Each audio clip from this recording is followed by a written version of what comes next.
नमस्कार। आवाज आ रही है?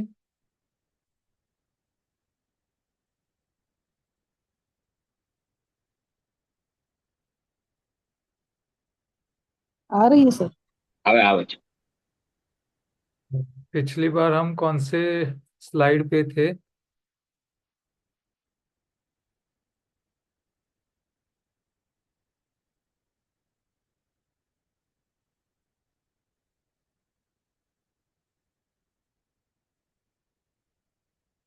किसको पता है?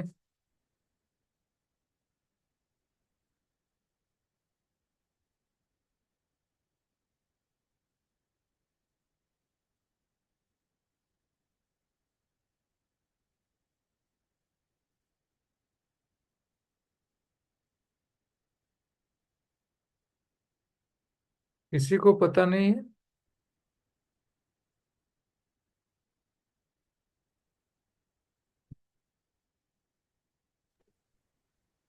सर ये आपने मे बी दूध का एडल्ट्रेशन और वो सब चल रहा था लास्ट में।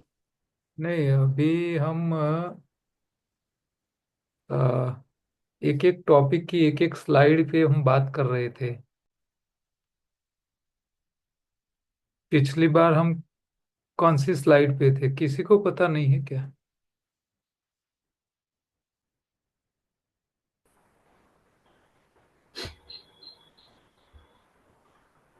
सर स्लाइड बताओ बताओ कहूँ।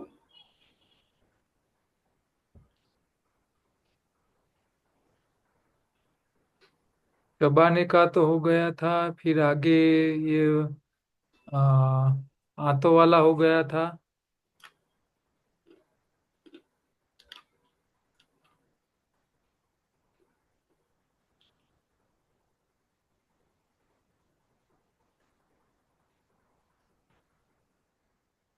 एनीमा का हो गया था।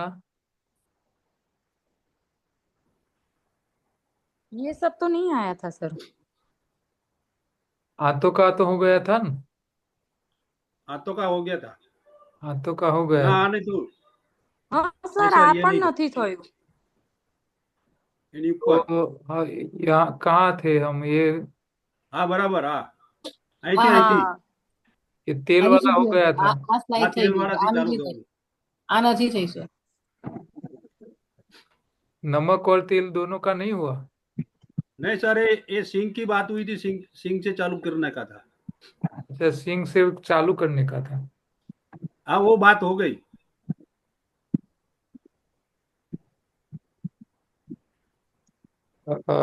ये नमक वाला टॉपिक पूरा हुआ था शायद, मेरे हिसाब से। इसके बाद की स्लाइड। नहीं, इसके बाद की तो तेल वाली है। हाँ बस ये। नहीं, तेल गर्म होता है तो भिगो के खाते हैं तो क्या होता है, सब बातें हो गई थी। नहीं नहीं ये तो सब ये सिंह की बात हुई थी। कच्ची सिंह સિંહની खानी વાત चबाने की। વાત સ્ટાર્ટ કરી હતી પૂરી નથી થઈ। अच्छा, कोई बात नहीं, चलो हम इसको रिपीट कर लेते हैं। देखो, ये स्लाइड एक है, इसमें दो चीजें बताई है। एक है नमक और दूसरा है तेल। नमक जहाँ भी है, चाहे आप भोजन पकाने के टाइम सॉल्ट डालते हो, चाहे खाने के अंदर सॉल्ट, जैसे टमाटर है तो इसके अंदर सॉल्ट होता है, पालक होता है तो इसके अंदर होता है।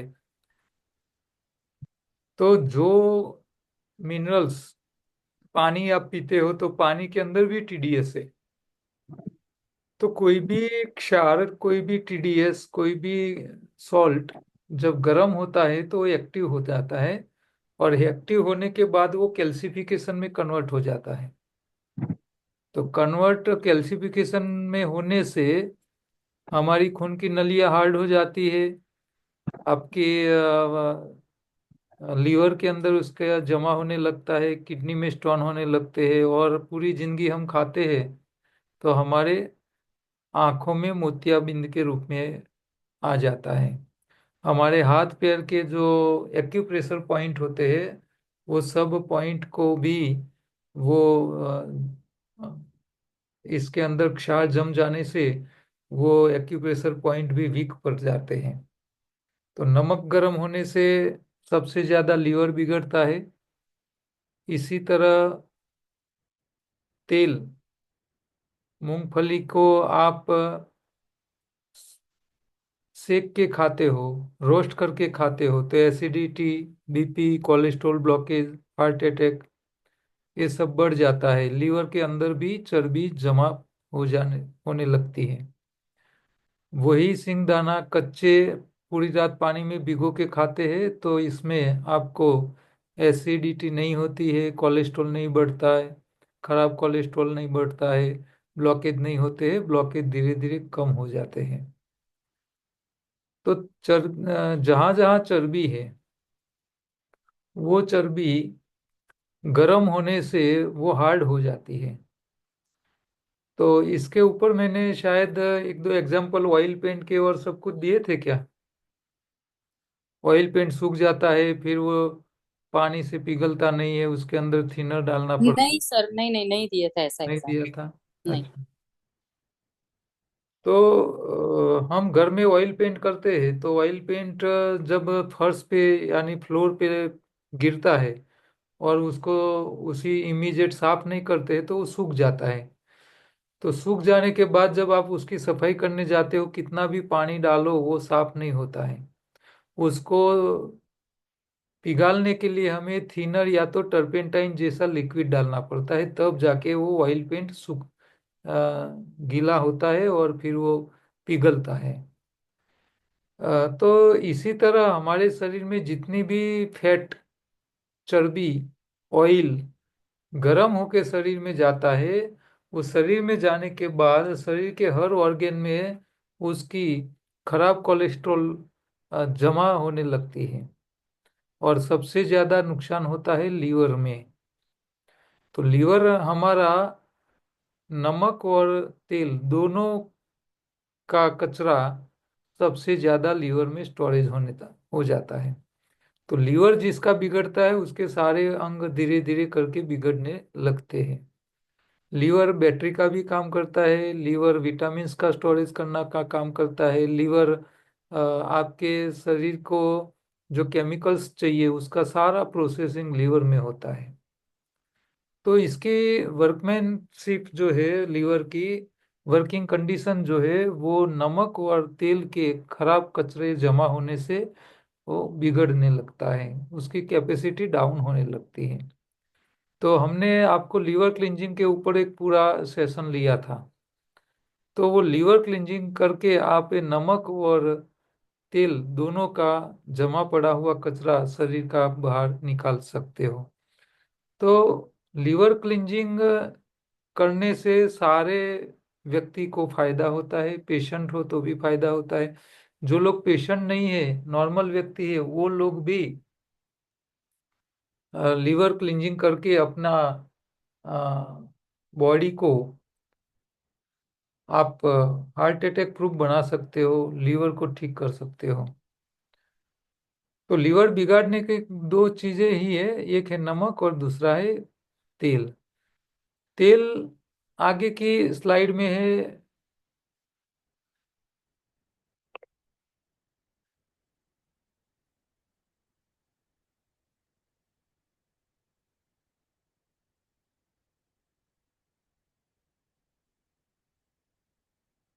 सर ये सब स्लाइड आप लास्ट में शेयर करेंगे ना? हाँ,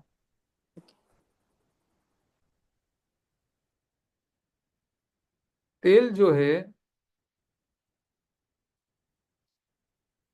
इसमें सब प्रकार के अलग अलग तेल आपको मिलते हैं खाने में। गुजरात में मूंगफली है, तिल का तेल होता है। मध्य प्रदेश, महाराष्ट्र में जाओ आप तो वहाँ सनफ्लावर का भी उपयोग होता है। अलग अलग साउथ इंडिया में जाओ तो आपको वहाँ कोकोनट मिलेगा। आप कश्मीर में जाओगे तो वहाँ वॉलनट मिलेगा। तो गर्म प्रदेशों में जो तेल अवेलेबल होता है वो सरसों का या तो अलसी का तेल होता है। गर्म प्रदेशों में वो गर्म प्रकृति वाला होता है। साउथ इंडिया में जाओ तो आपको कोकोनट का ऑयल मिलता है, तो वो ठंडी प्रकृति का तेल है। हम उत्तर और दक्षिण दोनों के बीच में रहते हैं, तो हमें ठंडी भी नहीं चाहिए, गर्म भी प्रकृति नहीं चाहिए। तो हमारे लिए तिल और मूंगफली का तेल है, सनफ्लावर्स का है, वो सब हमारे लिए अच्छे हैं। लेकिन वो सब कच्ची घानी के होने चाहिए। कच्ची बेलगानी की तेल होनी चाहिए, वो बिना गर्म किए ही निकाला होना चाहिए। अब कच्ची घानी का तेल आप निकालोगे तो उसकी वॉल्यूम कितनी निकलती है, जरा मैं आपको एक छोटा सा एग्जांपल देना चाहूँगा। आजकल छोटे छोटे मशीन तेल निकालने के आ रहे हैं घर पे यूज करने के लिए। छोटी आपकी जो आटा चक्की होती है, इसी तरह छोटी ऑयल निकालने की मशीनें 25,000 तक के आते हैं। तो आप मूंगफली मशीन के अंदर मूंगफली के दाने डालोगे तो मशीन पीस के उसका ऑयल निकाल के दे देता है। तो जो बाजार में मशीनें मिल रही है, वो मशीन में आपको उसका चित्र हो सकता है तो दिखाने का प्रयत्न करता हूँ गूगल में।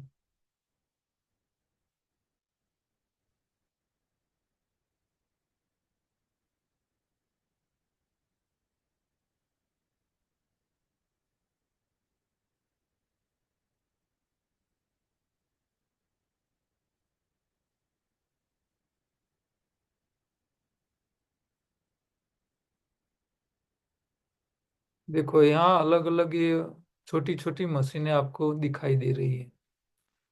ये छोटी मिनी ऑयल एक्सट्रैक्शन मशीन होती है, ऑयल मेकिंग मशीन। तो ये मशीन में क्या होता है कि उसके ऊपर ये मशीन आपको तेल निकाल के तो देती है, लेकिन ज्यादा तेल निकालने के लिए ये मशीन के अंदर हीट जनरेट करने के बाद वो ज्यादा तेल निकाल सकता है।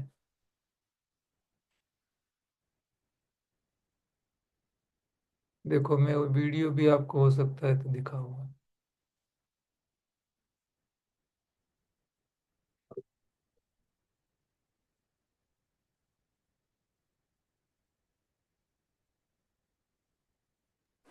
सर इसमें 5 किलो में 1.5 लीटर तेल निकलता है। 5 किलो सिंगदाना डालो ना। नहीं, इसमें हमको क्या बात समझनी है, ये जो तेल है,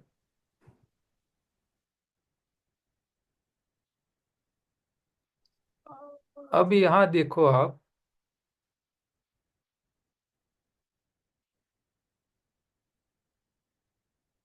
यहाँ आपको एक रेड कलर की स्विच दिखाई दे रही है। ये भाई साहब वो केबल को लगा रहे, और ये रेड कलर की जो स्विच है ना, इसके ऊपर लिखा है हीटिंग, नीचे लिखा है हीटिंग, ऊपर लिखा है ऑफ।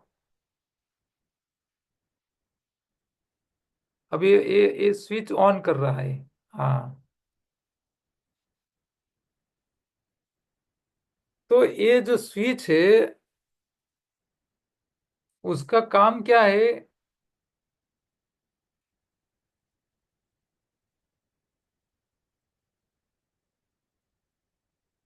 कि जब वो स्विच ऑन करता है तो अंदर का जो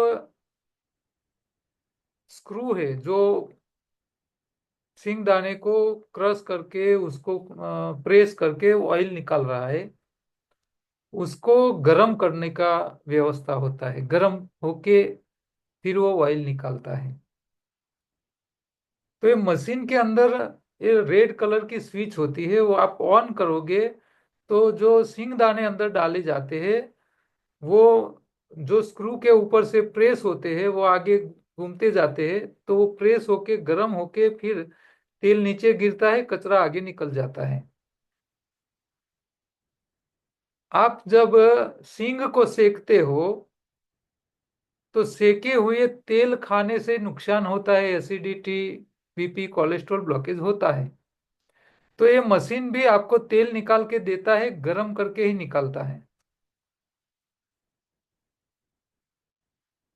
आप रोस्ट करते हो तो रोस्ट करने से जितने गर्म होता है उतनी गर्मी यहाँ भी हो जाती है।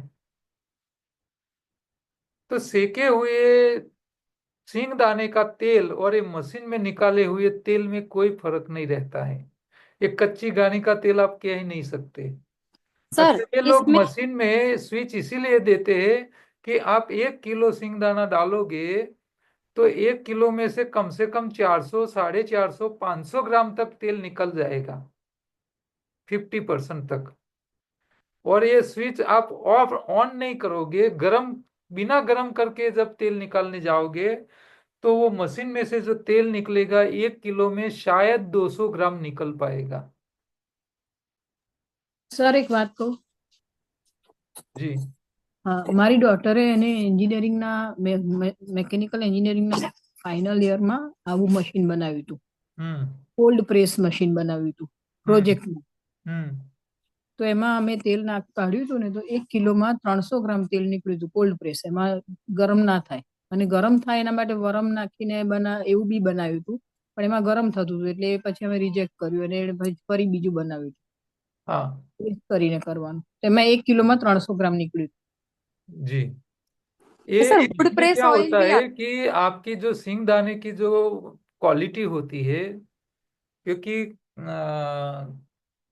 हमारे उत्तर गुजरात में गांधीनगर डिस्ट्रिक्ट में गांव में जो मूंगफली होती है ना, वो छोटे दाने वाली होती है। उसको मठिया क्वालिटी कहते हैं, छोटे छोटे दाने वाली। तो वो मूंगफली के दाने होते हैं, उसको जब पीसते हैं और गर्म करके निकालते हैं ना, तो 60-65% तक ऑयल निकलता है। दाने छोटे होते हैं लेकिन तेल ज्यादा, आउटपुट इसका यील्ड ज्यादा होता है। दूसरी जो बड़े साइज की जो मूंगफली के दाने होते हैं, इसमें ऑयल कम निकलता है परसेंटेज वाइज। तो आपको जब, लेकिन ये तभी ज्यादा निकलता है जब उसको हीट किया जाता है। अब हीट करके जब आप ये तेल निकालते हो तो वो तेल शरीर के लिए कोई काम का नहीं है। बिना हीटिंग करके आप तेल निकालो, वही सच्चा है, वो 200 निकले या 300 ग्राम निकले, या, लेकिन इससे ज्यादा उम्मीद नहीं रख सकते आप कि ज्यादा वो तेल निकले। और ज्यादा निकालना है तो गर्म करना पड़ेगा, और गर्म करोगे तो फिर शरीर के लिए कोई उपयोगी नहीं रहता है वो तेल।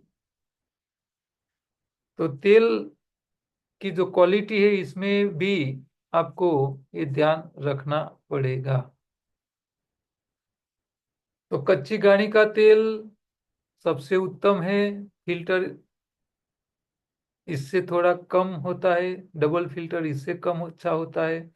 और रिफाइंड तो सबसे खराब है, डबल रिफाइंड तो सबसे ज्यादा खराब है।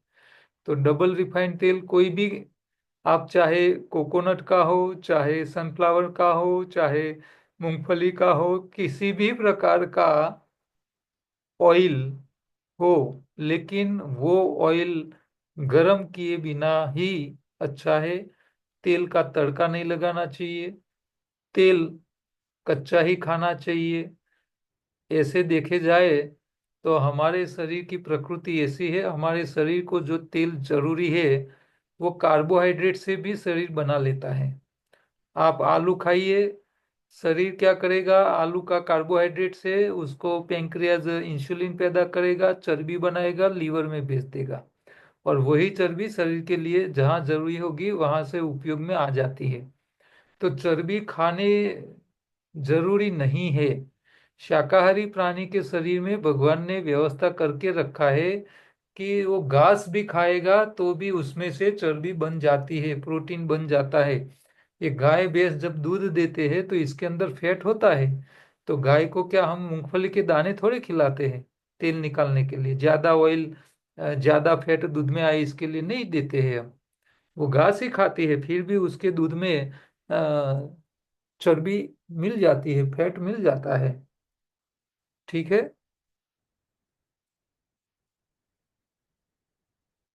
अब जो लोग चबा के नहीं खाते हैं, बिना चबाए खाते हैं, खाना खाने के बाद मेहनत नहीं करते हैं, तीनों टाइम पकाया खाते हैं, उन लोगों के शरीर में जो बड़ी आंत है उसकी दशा क्या होती है उसको आप देखो। ये साफ सुथरी आंत है उनकी जो बीमार नहीं है, चबा चबा के खाने वाले व्यक्ति का आंत, बड़ी आंत, ये इतनी साफ सुथरी रहती है। ये 35 साल की बहन है, स्किन प्रॉब्लम है, हेडेक का प्रॉब्लम है, भूख की समस्या है, आंत देखो एक कॉन्स्टिपेशन वाली। तो कॉन्स्टिपेशन वाली जो आंत है वो बीमार लोगों की होती है। बीमारी तभी शुरू हो जाती है आंतों में गंदगी इकट्ठा होने के कारण। ये बड़ी आंत के अंदर ऐसे रिंग होते हैं मसल्स के, जो मल को धक्का देने का काम करते हैं।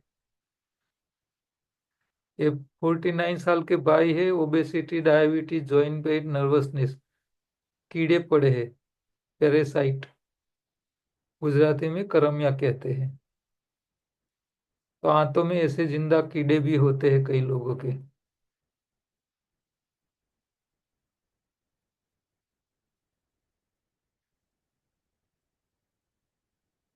21 साल की लड़की है, एलर्जी हो गई है, अस्थमा का पंप लेना पड़ रहा है, उसकी आंत देखो फंगस हो गई है। 21 साल की उम्र में हालत है ये। 58 साल के भाई, हाइपरटेंशन और दूसरी 2 बीमारियां, आंतों में गांठें हो चुकी है।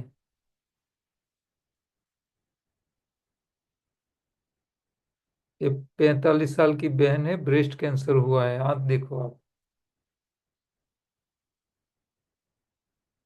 कितना खराब हो गया है।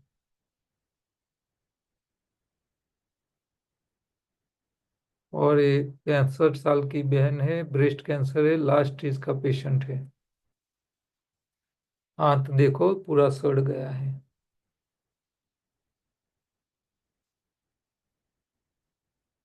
तो बीमार वही है जो चबा के नहीं खाते हैं, उन लोगों को ही बीमारी आती है। तो ये बड़ी आंत हमारी ऐसी रहनी चाहिए। तो अल्कलाइन फूड, अल्कलाइन जो कच्चा होता है वो सारे अल्कलाइन फूड है। इसमें आपको नींबू, लेमन और तीखे मसाले, भले कच्चे हो लेकिन तीखे है, नींबू है, नींबू जैसे खट्टे है, तो वो अल्कलाइन नहीं है, वो एसिडिक है, लेकिन वो खाने लायक एसिड है। जो पकाया भोजन है वो सारे एसिडिक है। तो एसिडिक भोजन आपको शरीर में सिकनेस ही लाएंगे, अल्कलाइन भोजन आपको हेल्थ देके। आपको शायद पता होगा कि बॉडी को अल्कलाइन रखने के लिए अल्कलाइन पानी पीने की मशीनें बाजार में आ चुकी है। तो अल्कलाइन पानी के कैंगन के मशीन 2.5 लाख से लेके 5 लाख तक के होते हैं। तो वो मशीनें बाजार में इसीलिए बिक रहे हैं कि लोग तीनों टाइम एसिडिक भोजन खा रहे हैं, उसकी एसिडिक प्रकृति से बचने के लिए उसको अल्कलाइन पानी पिलाते हैं। और अल्कलाइन पानी पीने से एसिडिक भोजन की जो साइड इफेक्ट होती है उसमें काफी राहत मिलती है। तो अल्कलाइन मशीन भी आजकल बाजार में बहुत मिलने लगे हैं। लेकिन जरूरी नहीं है कि आप कैंगन का ही मशीन खरीदो। इंडियन मेड मशीन भी अभी अवेलेबल होने लगे हैं। वो करीब 50,000 के आसपास की मशीन अवेलेबल है। तो ऐसे मशीन रख के भी आप अपने विस्तार में रहने वाले लोगों के लिए अल्कलाइन पानी का भी अ, व्यापार भी कर सकते हो, लोगों को सुविधा भी दे सकते हो। तो अल्कलाइन पानी बहुत शरीर के लिए फायदेमंद रहता है। अब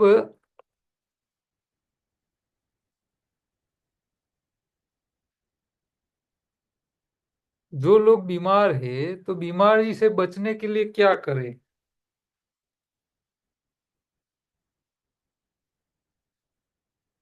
तो बीमारी से बचने के लिए क्या करना है? तो प्रकृति को समझकर शरीर को बचाना है।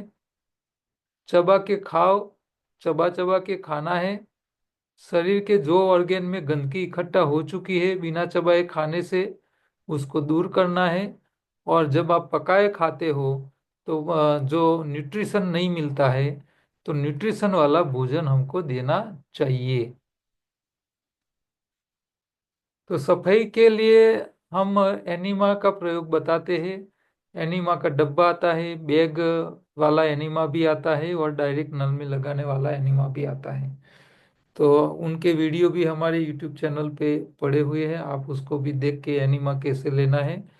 तो एनीमा डॉगी पोज में आप लोगे तो बहुत अच्छा रहता है, अंदर तक सफाई हो जाती है। एनीमा सिर्फ सादे पानी का ही लेना है, पानी गर्म नहीं लेना है, ठंडा नहीं लेना है। सुबह शाम 2 टाइम आप एनिमा दे सकते हो, ले सकते हो। पेशेंट को तो खास करके बोलना है कि भी वो एनिमा ले।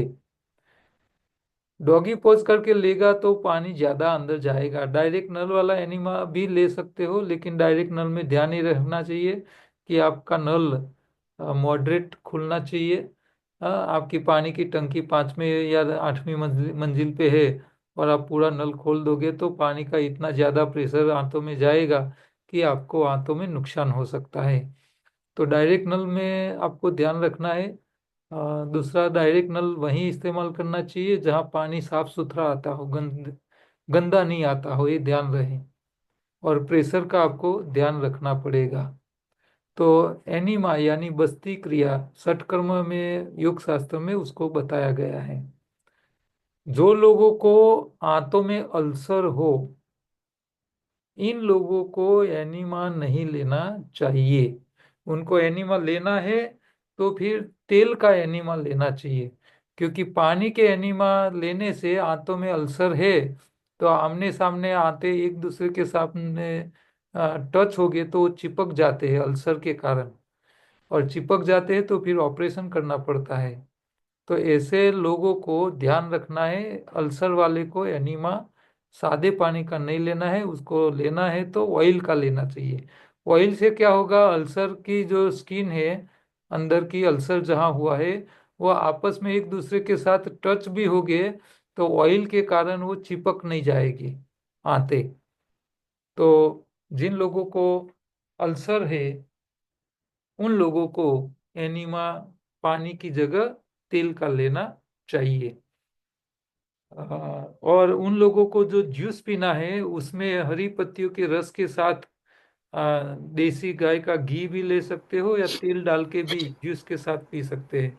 तो इससे आंतों की या स्टमक में अल्सर है तो वहाँ उसको जल्दी हीलिंग हो जाती है। तो एनीमा से आपको आंतों की सफाई करनी है। खून की सफाई बहुत जरूरी है। हमारे शरीर में 2.5 लीटर अप्रोक्सीमेट खून होता है। तो खून के अंदर जो गंदगी आती है वो गंदगी 2 रास्ते से आती है। एक होता है भोजन, दूसरा होता है शरीर स्वयं खून के अंदर कचरा इकट्ठा करता रहता है। व्यक्ति बीमार है फिर भी सुबह दोपहर शाम तीनों टाइम खा खा करता है और खाया हुआ भोजन मेहनत करता नहीं है तो वो भोजन खून के अंदर कचरे में कन्वर्ट हो जाता है, फिर बीमारी आगे बढ़ने लगती है। तो बीमारी से बचने के लिए और बीमारी से बाहर निकलने के लिए आपको 3 बार खाना नहीं चाहिए, एक टाइम खाना छोड़ देना चाहिए। तो इसीलिए हम सुबह का खाना छोड़ने के लिए कहते हैं, दोपहर और शाम को 2 ही टाइम खाने के लिए। और खाने का टाइम भी 8 घंटे के बीच में रखना है, 16 घंटे का खाने का छोड़ देना है। क्यों? क्योंकि 16 घंटा खाना छोड़ने से आंतों की सफाई के साथ साथ खून की भी सफाई हो जाती है। अब खून के अंदर शरीर स्वयं कचरा इकट्ठा करता रहता है। तो यहाँ देखो, गाड़ी का इंजन होता है, गाड़ी के इंजन में आप ऑयल डालते हो, गाड़ी जितने किलोमीटर ज्यादा चलती है उतना ऑयल काला होने लगता है। तो ऑयल बिगड़ जाता है, ज्यादा किलोमीटर घूमती है, फिर हम गाड़ी को सर्विस स्टेशन भेजते हैं, ऑयल बदलवा देते हैं। तो हमारा खून भी हमारे शरीर का ऑयल इंजन कहा जा सकता है। आपका शरीर के अंदर जो खून है वो 24 घंटे घूमता रहता है। तो ये घूमता रहता खून हमारे शरीर में भी कचरा पैदा करता रहता है। हमारे शरीर के खून के अंदर 2 प्रकार के कचरा इकट्ठा होता है। एक होता है वायु स्वरूप, दूसरा होता है प्रवाही स्वरूप। अब मान लो कोई व्यक्ति दौड़ने जाता है, दौड़ता है तो उसके पैर काम करते हैं, पैर ज्यादा दौड़ने का काम करते हैं, भागने का काम करते हैं, तो पैर के अंदर जो मसल्स है वो ज्यादा काम करते हैं, तो मसल्स के साथ जुड़ी हुई खून की नलियां है, वहां ज्यादा कार्बन डाइऑक्साइड वायु इकट्ठा होता है। यानी खून के अंदर वायु स्वरूप का कचरा इकट्ठा होने लगता है। तो पैरों का खून ये वायु स्वरूप यानी कार्बन डाइऑक्साइड वाला ब्लू कलर का खून जो काला हो जाता है, रेड नहीं रहता है, वो खून पैरों में से फेफड़ों में आता है। और फेफड़ों में से जो हम श्वास बाहर निकालते हैं वो क्या निकालते हैं? Carbon dioxide. यानी खून के अंदर जो वायु स्वरूप कचरा इकट्ठा हुआ था वो आप फेफड़ों के जरिए बाहर निकाल देते हो। तो वायु स्वरूप का कचरा शरीर से बाहर निकालने का एक ही रास्ता है, वो है फेफड़े।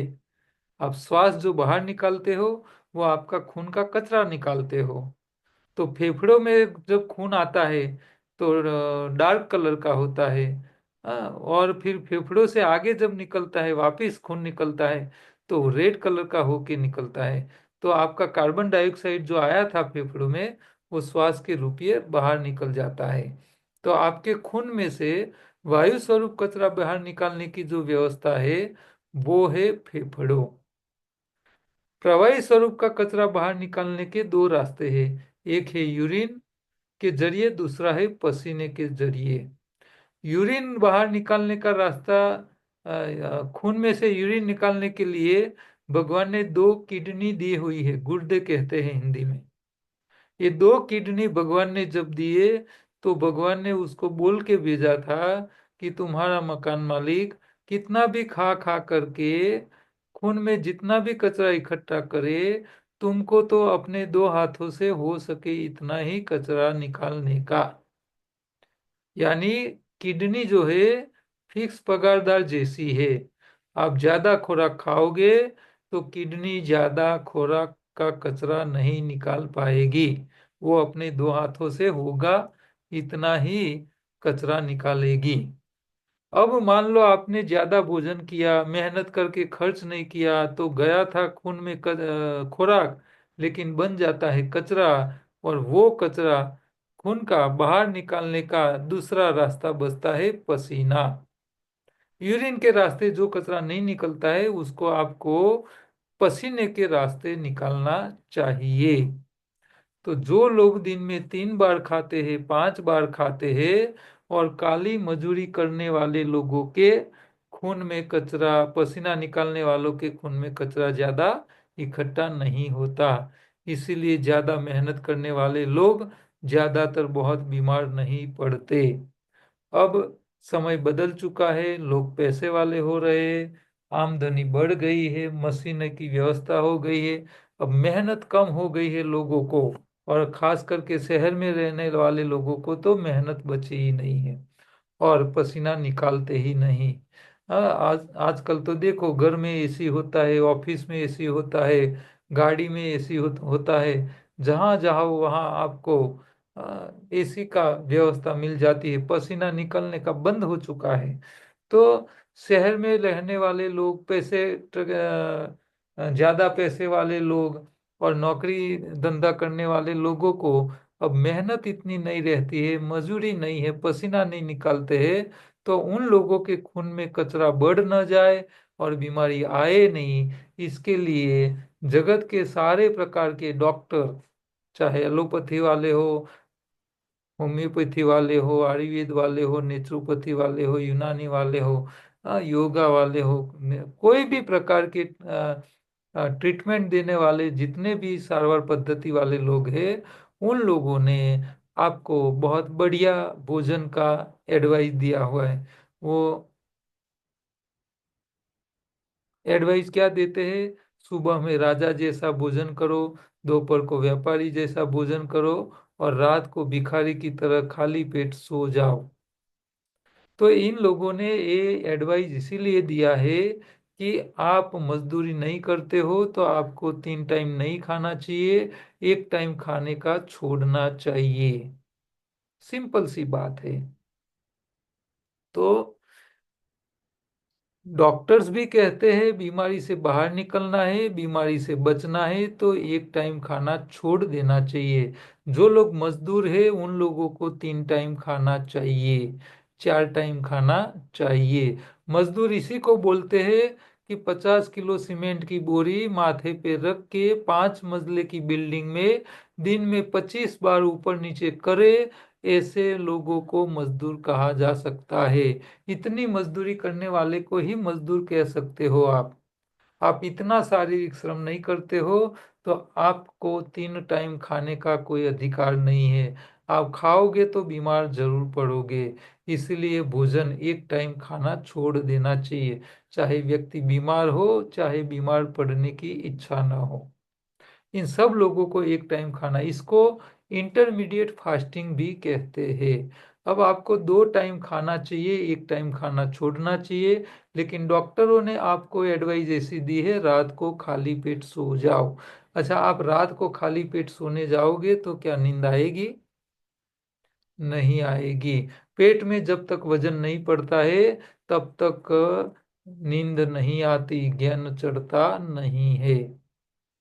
तो आपको क्या करना है, रात का खाना छोड़ना नहीं है, रात को भोजन कर लेना चाहिए। अब आपके पास 2 समय बचे हैं, सुबह और दोपहर। तो इसमें से हमको कौन से भोजन को छोड़ना चाहिए, सुबह वाले को छोड़ना चाहिए या दोपहर वाले को छोड़ना चाहिए, इसके ऊपर हम थोड़ा समझने का प्रयत्न करते हैं। मान लो आपने रात को भोजन खाया है, तो भोजन आपके स्टमक में जाता है, स्टमक में से छोटी आंत में जाता है, छोटी आंत में से पूरी रात भोजन आपके खून में चला जाता है। अब पूरी रात खून में खुराक आ रहा है, लेकिन पूरी रात आप सामने खर्च कहाँ करोगे भोजन का?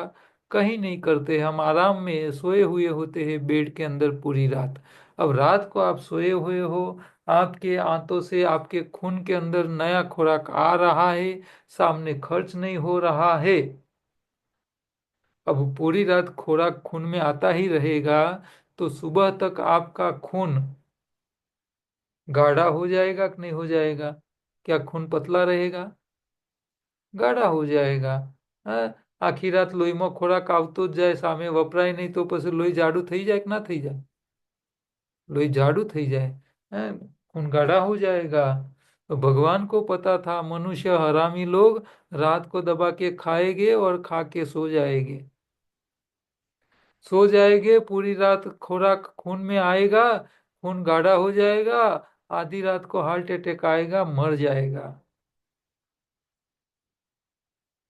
भगवान को इस बात का पता था, इसीलिए भगवान ने मनुष्य मर न जाए इसके लिए व्यवस्था करके रखी।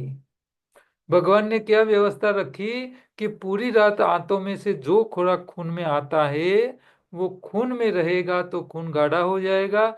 इसीलिए भगवान ने वो खून में आया हुआ खुराक जो है उसको खून में से बाहर निकाल के डब्बा भर के मालिये में रखने की व्यवस्था बनाई है। भगवान बहुत स्मार्ट इंजीनियर है, बहुत अद्भुत साइंटिस्ट है। वो सब छोटी छोटी बातें का बहुत ध्यान रख के, बारीकी से ध्यान रख के उन्होंने पूरे शरीर की डिजाइन की रखी है। आप भगवान की बनाई हुई डिजाइन में कहीं खामी निकाल ही नहीं सकते। इतना स्मार्ट भगवान आ, है, इतना स्मार्ट है कि उसका एक आपको एग्जाम्पल देना चाहूंगा, कितना अद्भुत सोच करता है भगवान, कितनी छोटी छोटी बातों का ध्यान रखता है। बहुत स्मार्ट इंजीनियर है भगवान। उसकी बनाई डिजाइन में 1% भी आप खामी नहीं निकाल सकते, 1% भी। देखो, आप अपने सर पे बाल उगते हैं। अच्छा, आप बाल को खींच लो, सारे बाल खींच के निकाल दो सर के, तो अब नए बाल उगेंगे कि नहीं उगेंगे? उगेगी। अच्छा, ये नए बाल उग गए, अब आप उसको 5 साल तक कटाओ नहीं, मत काटो, उसको लंबा होने दो। तो आपके बाल जो जो सर के बाल है ना वो लंबे होते होते 5 फीट लंबे हो जाएंगे। आप पुरुष होगे तो भी लंबा चोटला बन जाएगा, स्त्री हो गए तो भी चोटला बन जाएगा, लंबा हो जाएगा। अच्छा, ये बहनें आईब्रो करती है। अच्छा, आप आईब्रो करते हो, बाल खींच लेते हो, नए बाल तो उगते ही है। अच्छा, नए बाल उग गए, अब आपको 5 साल उसको काटना नहीं है। आप 5 साल भी इसको काटोगे नहीं, नहीं निकालोगे, तो वो बाल कितने लंबे हो गए? 1 या 1.5 इंच, इससे ज्यादा लंबे नहीं होंगे। अब मान लो आपकी आईब्रो के बाल ये सर के बाल की तरह 5 फीट लंबे होते तो आपकी हालत क्या होती, सोचो। हाँ, आपको शटल ऊंचा करके देखना पड़ता ना। भगवान कितना स्मार्ट है। हाँ, सर के बाल को बोला 5 फीट लंबा हो जाना, कोई दिक्कत नहीं है, लेकिन आईब्रो के बाल को बोला तुमको 1-1.5 इंच से ज्यादा लंबा नहीं होना है। भगवान बहुत स्मार्ट है। तो भगवान ने क्या सोचा कि पूरी रात जो खुराक आपके खून में आएगा, वो खुराक खून में आंतों से खून में जाएगा तो खून गाढ़ा हो जाएगा, हार्ट अटैक आएगा, मनुष्य मर जाएगा। वो मर ना जाए इसके लिए व्यवस्था क्या रखी, खून में जितना खुराक आता है उसमें जरूरत है इतना खून में रखता है, बाकी का एक्स्ट्रा जो खुराक आया उसका डब्बा भर भर के मालिये में रखने की व्यवस्था रखी। मालिये ऊपर होते होते हैं या नीचे होते हैं? घर के अंदर आपके मालिये होते हैं तो ऊपर होते हैं ना, स्टोरेज का। तो हमारे शरीर में भी जठर के ऊपर लाल रंग का लीवर दिया हुआ है। ये लीवर क्या है? गोडाउन है, मालिया है। आप पूरी रात जो भोजन डाइजेस्ट होके खून में आया, वो सारा खुराक जरूरत हो इतना रखता है, बाकी एक्स्ट्रा जो आया वो डब्बा भर के मालिये में रख देता है, यानी लीवर में बोझ देता है। अब डब्बा भरने की बात क्या है? तो मैं यहाँ इसीलिए शब्द का इस्तेमाल करता हूं कि मान लो आपने 500 ग्राम चावल खाए या तो आलू खा गए आप। अब आलू तो कार्बोहाइड्रेट से, अब आपने रात को आलू खाया है, छोटी आंत से खून में जाएगा कार्बोहाइड्रेट्स। अब आपके खून के अंदर जो शुगर का लेवल है, कार्बोहाइड्रेट्स का जो लेवल होता है, वो शुगर आप निकाल दो और उसका वजन करो ना, तो 5-7 ग्राम से ज्यादा शुगर नहीं रह सकता खून के अंदर। तो ये ज्यादा जो आया उसको क्या करता है शरीर? पेंक्रियाज इंसुलिन बनाता है, वो कार्बोहाइड्रेट्स को चर्बी बनाता है और चर्बी बना के लीवर में भेज देता है। तो चर्बी बनाने से क्या होता है कि कार्बोहाइड्रेट जब चर्बी बन जाती है तो वो चर्बी 2.5 गुना जगह कम रोकती है। यानी आप 250 ग्राम कार्बोहाइड्रेट्स खाते हो, तो जब उसकी चर्बी बनती है तो वो 100 ग्राम बन जाती है। तो 250 ml की जगह 100 ग्राम जगह कम रुकता है और वो लीवर में स्टोरेज हो जाता है। तो यहाँ भगवान क्या करता है, एक्स्ट्रा जो खुराक है उसको कॉम्पैक्ट मोड में बना देता है और उसकी पूरी व्यवस्था भगवान ने शरीर के अंदर दे के रखी है। तो लीवर में जाएगा तो ज्यादा स्टोरेज कर पाएगा, उसको ऑयल नहीं बनाएगा भगवान। तो फिर क्या होगा, आपका लीवर बहुत जल्दी बढ़ जाएगा और लीवर भरा रहेगा, और कोई दिन कोई व्यक्ति ज्यादा खाना खा जाए और लीवर में रखने की जगह नहीं होगी, तो फिर खून में ही रह जाएगा खुराक, और खुराक खून में रह जाएगा तो खून गाढ़ा हो जाएगा, गाढ़ा हो जाएगा तो फिर हार्ट अटैक आ जाएगा। इसीलिए भगवान ने कार्बोहाइड्रेट्स, क्योंकि वही खुराक हम ज्यादा सबसे ज्यादा खाते हैं, तो कार्बोहाइड्रेट्स की चर्बी बना के लीवर में स्टोरेज कर लेता है। अब आपने जो रात का भोजन खाया था, वो सारा भोजन खून में आया, जरूरत था इतना रखा, एक्स्ट्रा जितना भी भोजन था वो कहाँ पहुंच गया? मालिये में, यानी लीवर में। अब आपका खून गाढ़ा नहीं होता रात को। अच्छा, जिन लोगों के लीवर में यानी गोडाउन में पहले से चक्का जाम हो, रखने एक्स्ट्रा खुराक रखने की जगह ही नहीं हो, उसकी हालत क्या होगी? सोचो आप।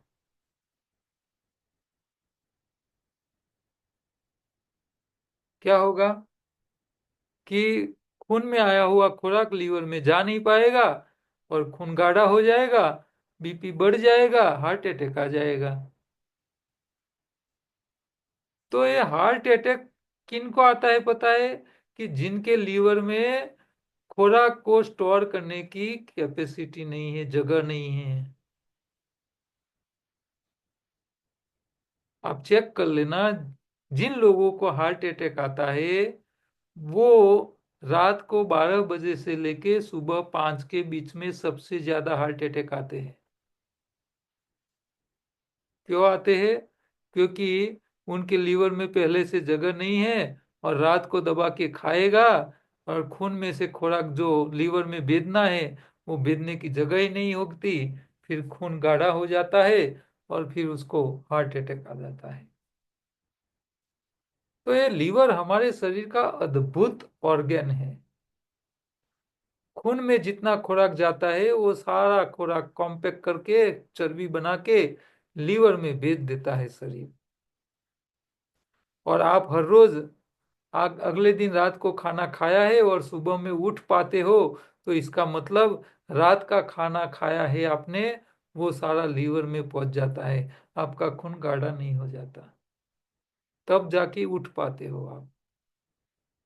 अब सुबह में आपका लीवर पूरा बैटरी चार्ज हो जाता है कि नहीं हो जाता है? अगले दिन रात का खाना खाया कहाँ गया? लीवर में। लीवर यानी बैटरी, बैटरी फुल्ली चार्ज हो जाती है। आप पूरी रात मोबाइल को फुल चार्ज करके रखते हो और सुबह में उठ के क्या मोबाइल को दोबारा आप चार्ज करने के लिए रखते हो क्या? नहीं रखते ना, दोबारा चार्ज नहीं करते हैं। अच्छा, आपका मोबाइल फुल्ली चार्ज है और आप चार्जर बार बार बढ़ाते रहोगे तो क्या होगा? आपको पता है? मोबाइल मोबाइल की बैटरी पीछे से फूल जाती है। तो जो अनपढ़ लोग हैं उन लोगों को भी पता चलता है कि मोबाइल फुल चार्ज हो गया है तो फिर चार्जर वापस भराना नहीं चाहिए, नहीं तो मोबाइल की बैटरी पीछे से फूल जाती है।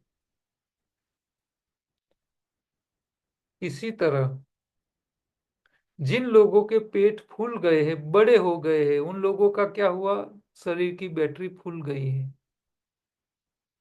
हाँ, बार बार खाते रहते हैं, मोबाइल की बैटरी फुल्ली चार्ज है फिर भी चार्जर बढ़ाते रहते हैं। इसी तरह हाँ, जो भोजन खाया है, मेहनत करके खर्च भी नहीं किया है, फिर भी तीनों टाइम खाते रहते हैं, फिर पेट मोटा होने लगता है। पुरुषों को आगे मोटा होता है पेट और बहनों को पीछे की साइड में मोटा होता है। तो ये सब जो मोटापा है वो क्या है? हाँ, बैटरी फूल जाती है। तो रात का खाना आपका स्टोरेज हो गया, बैटरी में चला गया। अब सुबह में बैटरी फुल्ली चार्ज हो गई, तो सुबह में उठ के लीवर का जो बैटरी जो चार्ज हो गई है उसको खाली करने चाहिए या नया चार्जिंग करना चाहिए? अगले दिन खाया हुआ खुराक बैटरी में चला गया तो बैटरी फुल चार्ज हो गई, तो सुबह में उठ के क्या करना चाहिए? फास्टिंग करना चाहिए। खाली करना चाहिए। लोग क्या करते हैं, बैटरी फुल्ली चार्ज है फिर भी सुबह में चाय नाश्ता लेके बैठ जाते हैं। अब मान लो आपने सुबह में चाय नाश्ता ले लिया, लीवर आपका सुबह में फुल्ली चार्ज है, तो आपने चाय नाश्ता किया, जठर में जाएगा, आंतों में जाएगा, आंतों से खून में आना शुरू हो जाएगा। अब आप सुबह में उठे हो, सोने के लिए तो उठे नहीं हो, कुछ ना कुछ तो काम करोगे। तो आपने सुबह में नाश्ता किया है, आप काम कर रहे हो, आपके खून में से नया खुराक खून में आ रहा है, आप मेहनत कर रहे हो, तो आपके खून में जो नया खुराक आ रहा है आंतों से, वो सामने खर्च होता जाता रहता है। लेकिन जो लीवर में पड़ा हुआ जो स्टॉक है वो खाली नहीं होता, और लीवर में लंबे समय तक पड़ा रहता है। और लीवर में जो खुराक लंबे समय तक पड़ा रहता है वो बीमारी की जड़ बन जाता है। तो सुबह में अगले दिन वाला खुराक क्यों खाली करना चाहिए, उसके पीछे का साइंस आपको समझना जरूरी है। आपने एक बात तो मानी कि सुबह में बैटरी फुल चार्ज हो तो पहले बैटरी खाली करने का ध्यान रखना चाहिए, फिर दोबारा चार्जिंग करना चाहिए खाली होने के बाद। तो ये नियम का पालन आप घर में करते हो कि भाई पहले पुराना खाली करो फिर नया इस्तेमाल करो। तो यहाँ हमने अगले दिन खाया है वो सुबह में पहले खाली करना चाहिए। हाँ, घर में इस नियम का पालन हम करते हैं। मान लो आप सब्जी मंडी से नई सब्जी लेके घर आए, तो घर आने के बाद क्या आप पुरानी सब्जी खर्च करोगे या नई वाली खर्च करोगे? घर में जो पुरानी पड़ी है उसी को ही पहले आप यूज करोगे ना, नई वाली फ्रिज में रख दोगे, पुरानी वाली निकाल के उसकी ही सब्जी बनाओगे। तो यहाँ भी आप ध्यान रखते हो कि पहले पुरानी खाली करो फिर नई इस्तेमाल करो। अच्छा, आपके पास पिछले साल के बचे हुए गेहूं पड़े हैं, इस सीजन में आपने नए गेहूं स्टोरेज कर लिए, तो अब जो थोड़े पिछले साल वाले बचे हैं और नए आपने भरे हैं, तो पहले पुराने खाओगे या नए खाओगे? पुराने ही खाओगे, नए बाद में खाली करोगे। तो एक छोटा सा लॉजिक, छोटा सा नियम का पालन आप अपने घर में करते हो, लेकिन शरीर में उसका नियम पालन नहीं करते हैं। देखो कैसे नहीं करते हैं आप। मान लो आपने दोपहर को भोजन खाने के लिए बैठे आप, और आपको एक कटोरी सब्जी बच गई, तो बची हुई सब्जी आप क्या करोगे? फ्रिज में रखोगे। अच्छा, दोपहर को फ्रिज में रख दी सब्जी, लेकिन रात को आप जब खाने बैठते हो तो दोपहर वाली जो फ्रिज में रखी हुई सब्जी बाहर निकालते हो, खाने वाले को पहले दे देते हो कि भाई ये दोपहर वाली पहले खा लो, फिर आपको नहीं मिलेगी। सब बहनें ध्यान रखती है। तो यहां भी ध्यान क्या रखते हैं? पहले पुरानी खाली करो फिर नई मिलेगी। मान लो आपने दोपहर को सब्जी फ्रिज में रखी थी, रात को उसको खानी थी, लेकिन आप शादी या तो अवसर प्रसंग में चले गए, दोपहर वाली सब्जी फ्रिज में पड़ी रही। दूसरे दिन सुबह में आपको पता चला दोपहर वाली सब्जी फ्रिज में पड़ी है, तो आप क्या करोगे? सब्जी निकालोगे और डस्टबिन में डाल दोगे। क्यों डाल देते हैं? दोपहर वाली सब्जी दूसरे दिन फ्रिज में पड़ी पड़ी खराब हो जाती है, इसलिए हम डस्टबिन में डाल देते हैं। तो दोपहर को आपने सब्जी फ्रिज में रखी तो फ्रिज ठंडा था या गर्म? ठंडा। पूरी रात फ्रिज ठंडक में सब्जी ठंडक में ही रही या रात को फ्रिज गर्म हो गया था? ठंडा, ठंडा ही था। सुबह में भी आपका फ्रिज ठंडा ही था। इसका मतलब दोपहर से लेके दूसरे दिन सुबह तक आपका सब्जी फ्रिज में ठंडक में ही रही थी, फिर भी वो सड़ जाती है, आप निकाल के उसको डस्टबिन में डाल देते हो। दोपहर को सब्जी फ्रिज में रखी तब पेट में भी डाली थी, रात को भी आप नई सब्जी डाल के आ गए। अब रात का जो भोजन आपने खाया वो शरीर ने क्या ले लेके मालिए में रखा है। अब आप सुबह में उठते हो तो दो जगह माल पड़ा है, एक आपका शरीर और दूसरा आपका फ्रीज। फ्रीज का टेम्परेचर कितना डिग्री होता है? 3 से 5 डिग्री। शरीर का टेम्परेचर कितना होता है? 37 डिग्री। देखो, अब सुबह में दो जगह माल पड़ा है खुराक का, एक 3 डिग्री वाला फ्रीज और एक 37 डिग्री वाला शरीर। ये दोनों में से कौन सा खुराक जल्दी बिगड़ जाएगा? 3 वाला या 37 डिग्री वाला? आप लोग सुन रहे हो ना? आवाज तो दिया करो। 37 वाला। आप ध्यान किसका रख रहे हो? 3 डिग्री वाले का। शरीर वाले का ध्यान ही नहीं रखते हम लोग। बस गलती यहाँ करते हैं लोग, बीमार इसीलिए है, लोगों को ये पता नहीं है अगले दिन खाया हुआ भोजन अपने शरीर की गर्मी में पड़ा पड़ा सड़ रहा है, पहले उसको खाली करना चाहिए, लेकिन लोग वो खाली करते नहीं है और सुबह में दोबारा खाना खा लेते हैं। सुबह में खाया हुआ खून में आता है, जल्दी खर्च हो जाता है, अगले दिन वाला जो मालिए में पड़ा है वो पड़ा पड़ा सड़ जाता है, और वही बीमारी की जड़ है। आपको लोगों को ये बात खास बतानी है कि आपको बीमारी से बचना है, बीमारी से बाहर निकलना है, तो अगले दिन खाया हुआ खुराक आपकी शरीर की गर्मी में पड़ा पड़ा सड़ जाए, इससे पहले उसको खाली कर दो। और खाली करना है तो सुबह में उठ के दोपहर तक खाना छोड़ दो। सुबह से दोपहर तक उपवास करोगे तो आपको क्या होगा, अगले दिन खाया हुआ खुराक दोपहर तक पहले खाली हो जाएगा, वो सड़ जाए गर्मी में और आपको बीमार पड़े इससे पहले खाली। और दुनिया के सारे लोग ये छोटे से नियम का पालन शुरू कर लेंगे तो मैं गारंटी देता हूँ दुनिया की आधी हॉस्पिटलें अपने आप लॉक लग जाए।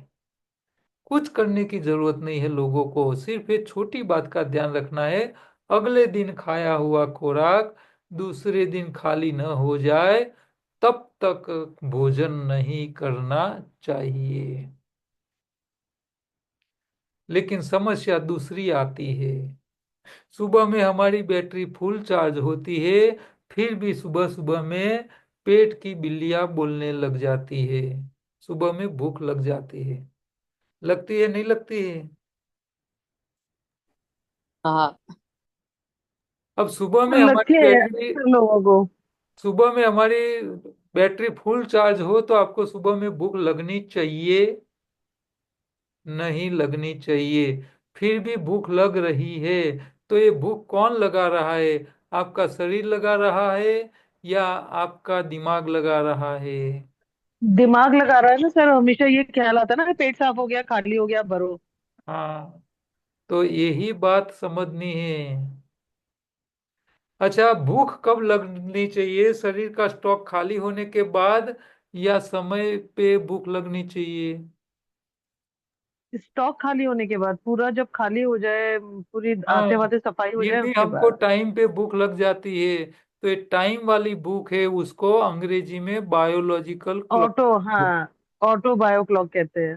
हाँ, तो यहाँ ऑटो बायो क्लॉक, बॉडी की बायो क्लॉक भूख क्यों लगाती है, इसके इसके पीछे का एक साइंस हम समझने का प्रयत्न करेंगे। आपको यहाँ एक गाय दिखाई दे रही है, तो आप जहां भी रहते हो वहां गाय आती होगी। आपको एक प्रयोग करना है। आपको क्या करना है, सुबह में 9 बजे आपके घर में से रोटी लेके बाहर निकलना है, और आपकी सोसाइटी में जो गाय आती है उसको बुला के आपको रोटी खिलानी है। दूसरे दिन 9 बजे ही वही गाय को बुलाना है, आपको रोटी खिलानी है बुला के। तीसरे दिन वही गाय को बुलाओ, रोटी खिलाओ 9 बजे। चौथे दिन आप काम में भूल गए, वो गाय आपके घर के दरवाजे आज के खड़ी हो जाएगी। क्या घड़ी देख के आएगी? नहीं, वो तो आने लगती है अपने टाइम से, वही उसको ये आदत हो जाती है। तो ये बायो क्लॉक उसको बुला के ले आती है। आप 3-4 दिन गाय को टाइम से रोटी खिलाते हो, तो गाय समय पे खाना खाने के लिए आ जाती हो, तो आप पूरी जिंदगी आपने अपने पेट की बिल्लियों को टाइम पे खिलाते रहोगे, तो समय पे बिल्ली बोलेगी कि नहीं बोलेगी? बोलेगी वो तो ना? बोलेगी ना सर, वो भी, हाँ, 100% बोलेगी, वो जी। आदत ही डाल ली ऐसे आपने। हाँ, अब आप मान लो आप आपके घर गाय रोटी खाने आ रही है हर रोज 9 बजे, अब उसको बंद करना है तो क्या करना पड़ेगा आपको? उसको मारना पड़ेगा या रोटी डालना बंद करना पड़ेगा? रोटी डालना बंद कर दीजिए। रोटी बंद करनी हाँ, होगी। मारने की जरूरत नहीं है। आपके घर गाय आके खड़ी हो जाए तो आपको क्या करना है, छुप नहीं जाना है। आप छुप जाओगे तो गाय को ऐसा लगेगा कि ये बहन बाहर गांव गई लगती है, तो बेचारी 2-3 दिन धक्का खाएगी। आपको छुपना नहीं है, वो रोटी खाने के लिए आ जाए गाय, तो आपको घर से बाहर निकल के गाय के सामने आके खड़ा हो जाना है और अदब लगा के उसके सामने देखते रहना है, रोटी नहीं देनी है उसको। आप 2-3 दिन ऐसा करोगे तो गाय को पता चलेगा ये बहन की दानत लगती नहीं है, फिर वो गाय अपने आप आने का बंद कर लेगी। इसी तरह आपको सुबह में आपकी पेट की बिल्लियां बोल जाए तो आपको क्या करने का, बिल्लियों को मारने का या खाना नहीं देने का?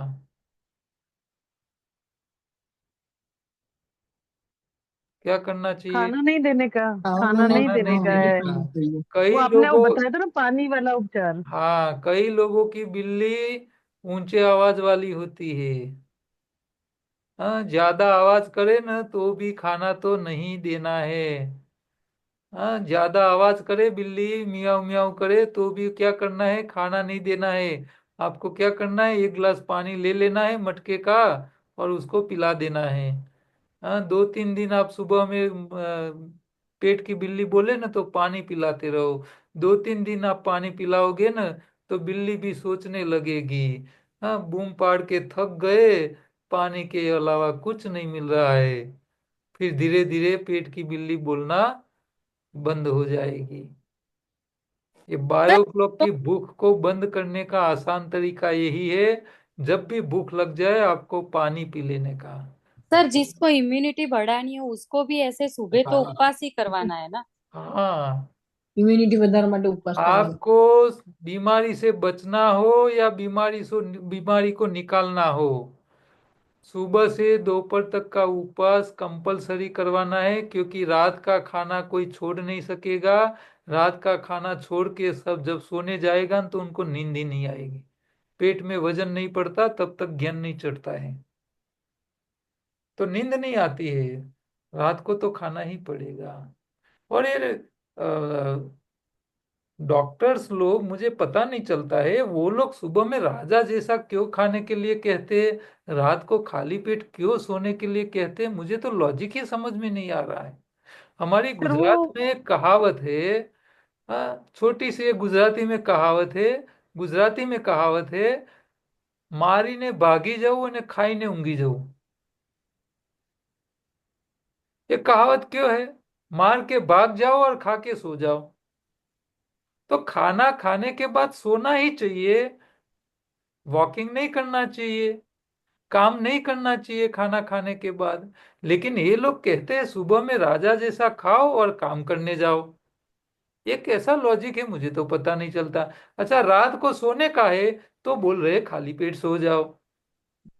अब खाली पेट नींद कैसे आएगी?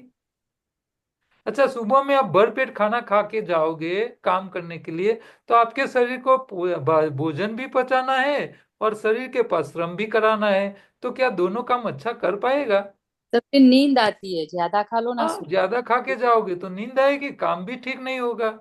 तो किस तरह की सोच करके उन लोगों ने नियम बनाए, मुझे तो पता ही नहीं चल रहा है। अच्छा, ये लोग बोल रहे हैं वॉकिंग करने जाओ भोजन करने के बाद। भोजन करने के बाद आप वॉकिंग करने जाते हो तो इसका फायदा कुछ नहीं है, नुकसान ही है। योग शास्त्र कहता है लेफ्ट साइड में लेट जाओ, वाम कुक्षी करो खाना के बाद, या तो वज्रासन में बैठ जाओ। और ये लोग कहते हैं वॉकिंग करने के लिए जाओ। ये लोगों को बीमार रखने के लिए ही एडवाइस दे रहे हैं। आप खाना खाओगे तो सबसे ज्यादा खून की किसको जरूरत पड़ेगी? आपके स्टमक को, क्योंकि पाचक रस ज्यादा पैदा करने हैं। ज्यादा पाचक रस पैदा करने के लिए खून ज्यादा चाहिए, तो आपके स्टमक को ज्यादा खून की आवश्यकता है। अब आप खाना खाने के बाद वॉकिंग के लिए जाओगे तो हमारे शरीर में करीब 30% खून हमारे पैरों में होता है, 30 से 35% खून। अब आप वॉकिंग के लिए जाओगे तो सारा खून खून में पैरों में जाएगा। जरूरत है आपके स्टमक को, जा रहा है पैरों में, स्टमक को कम खून मिलेगा, पाचक रस कम आएंगे और डाइजेशन होगा ही नहीं। ये सिंपल सी बात है। अच्छा, इसकी जगह आप उल्टे पैर बैठ जाओ वज्रासन में, तो आपके पैरों की पिंडी और साथर दोनों दबेगे। जब प्रेशर आएगा तो एक्स्ट्रा जो खून है वो ऊपर की ओर आएगा, पेट की ओर आएगा, और ज्यादा खून पेट की ओर आएगा तो पेट के स्टमक को ज्यादा अंतस्त्राव पैदा होगे, पाचक रस ज्यादा पैदा होगे, तो उसकी पाचन अच्छी हो जाएगी। ये छोटी सी सिंपल सी बात, छोटा सा लॉजिक है, फिर भी ये लोग आपको एडवाइस कर रहे हैं वॉकिंग के लिए। अब देखो, जितने बीमार लोग हैं ना वो खाना खाने के बाद वॉकिंग के लिए निकल पड़ते हैं, पर कोई भी बीमार व्यक्ति वॉकिंग करने के बाद वो ठीक हुआ हो मैंने कहीं नहीं देखा है। समस्या बढ़ती जाती है, कभी कम नहीं हो रही है किसी की भी। इन लोगों ने ऐसी गलत एडवाइस दे के रखी है कि ना पूछो बात।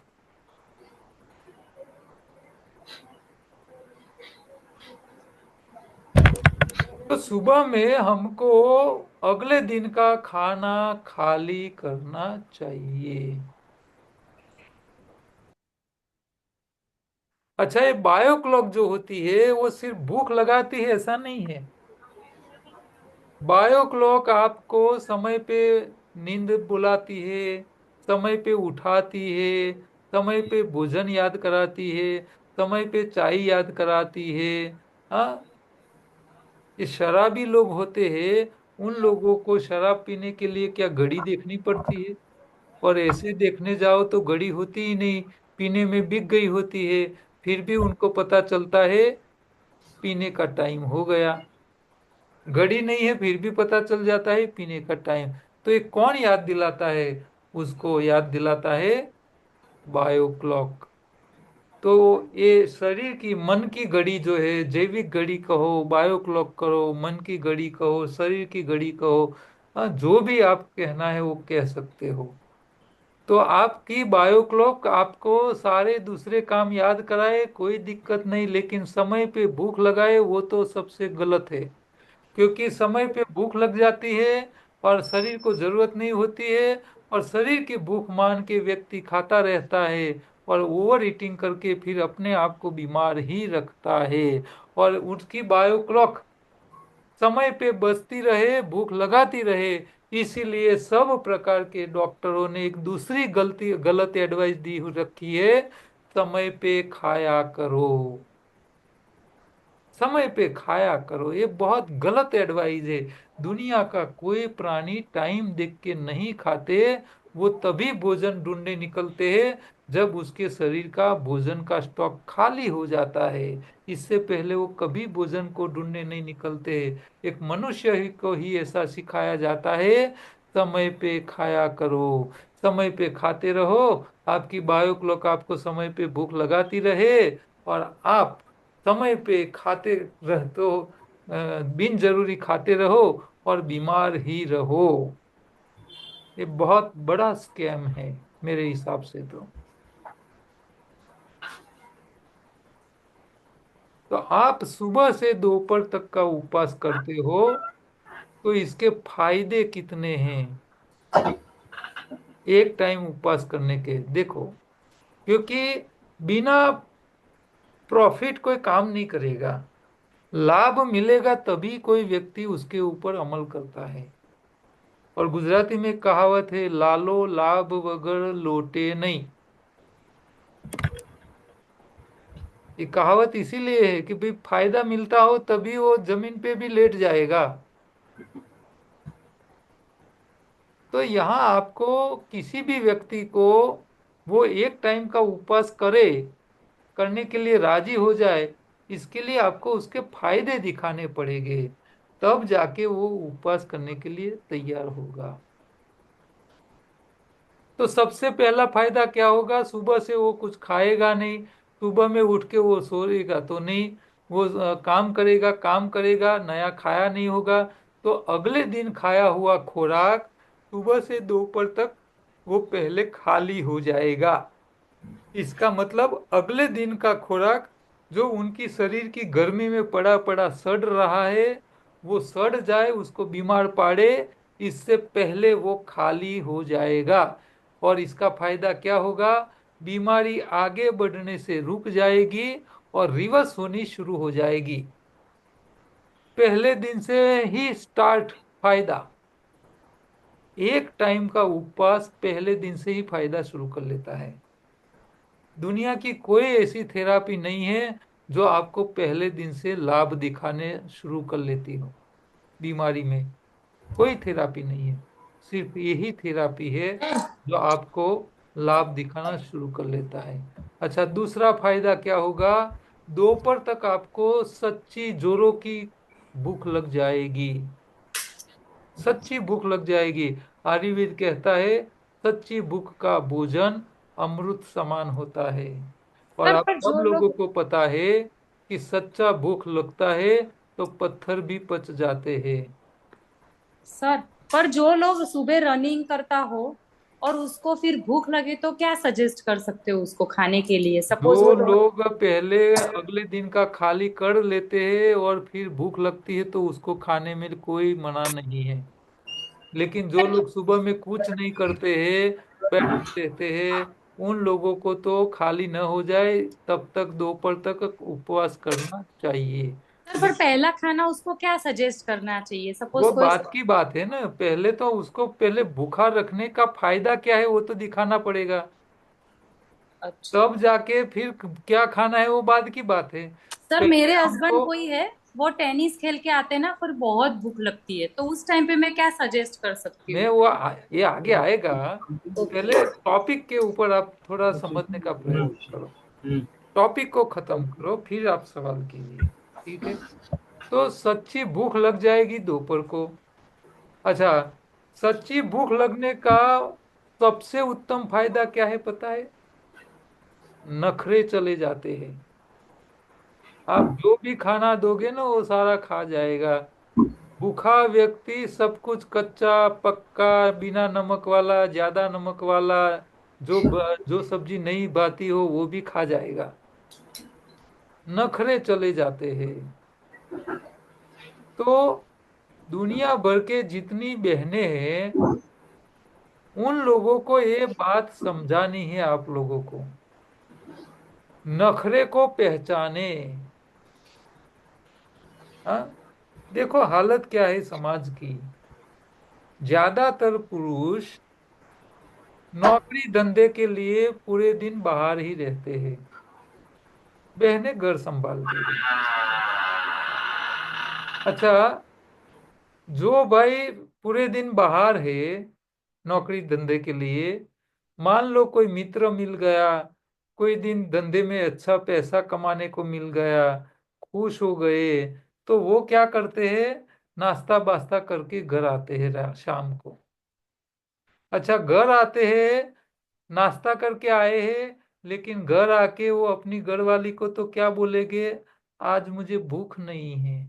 वो ऐसा नहीं बोलेगा हरामी कि मैं खा के आया हूँ। वो भी हरा नखरेबाज होते हैं। वो सही बोलेंगे नहीं घर आके कि मैं नाश्ता करके आया हूँ। वो बोलेगा मुझे भूख नहीं है। अब वो घर वाला बोले कि मुझे भूख नहीं है, तो उनकी घरवाली को अलर्ट हो जाना चाहिए, उसको समझ लेना चाहिए कि घर वाला कुछ खा के आया है, कुछ झापट के आया है, उसको समझ लेना चाहिए। लेकिन घरवाली भी महा उस्ताद है। घरवाली क्या कहती है? खा लो, मेरी मेरी कसम है। अब घर वाला भूखा नहीं है, भूख नहीं है, फिर भी उसको कसम खिला के खिलाती है। अच्छा, ये क्यों? क्योंकि सब घरवाली को ऐसा है, मेरा बेटा मेरा घर वाला भूखा सोना नहीं चाहिए। उनको प्रेम भाव ज्यादा है अपने फैमिली मेंबर्स को खिलाने का।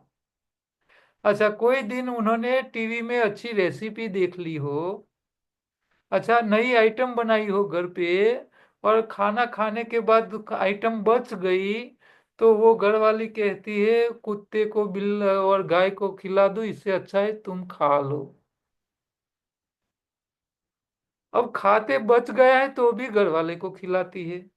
घर वाला भूखा नहीं है तो भी उसको कसम खिला के खिलाती है। नखरा कर रहा है फिर भी उसको खिला रही है।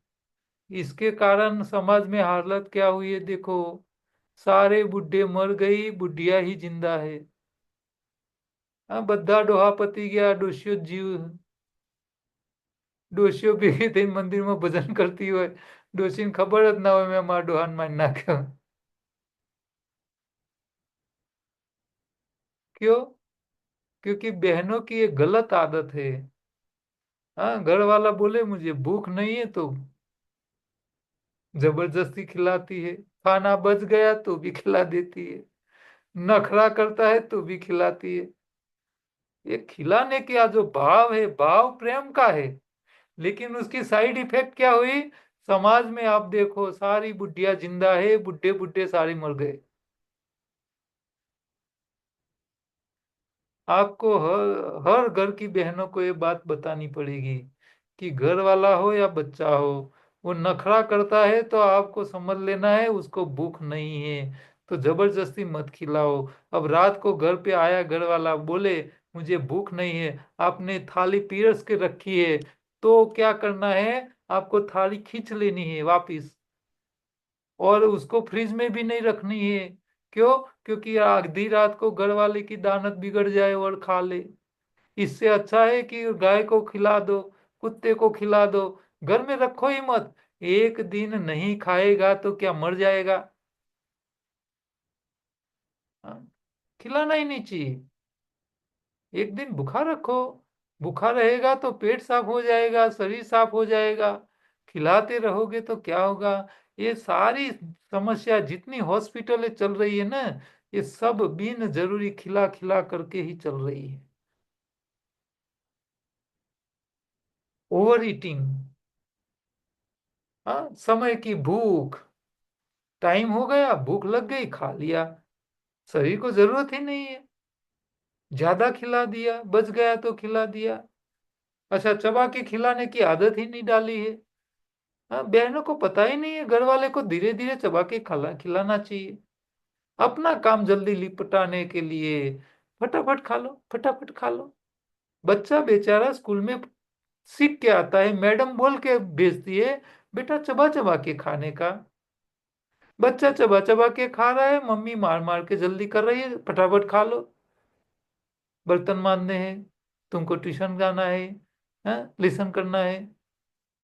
और कई मम्मियां टाना भी मारती है, बाप की तरह गला सिकड़ा हुआ है।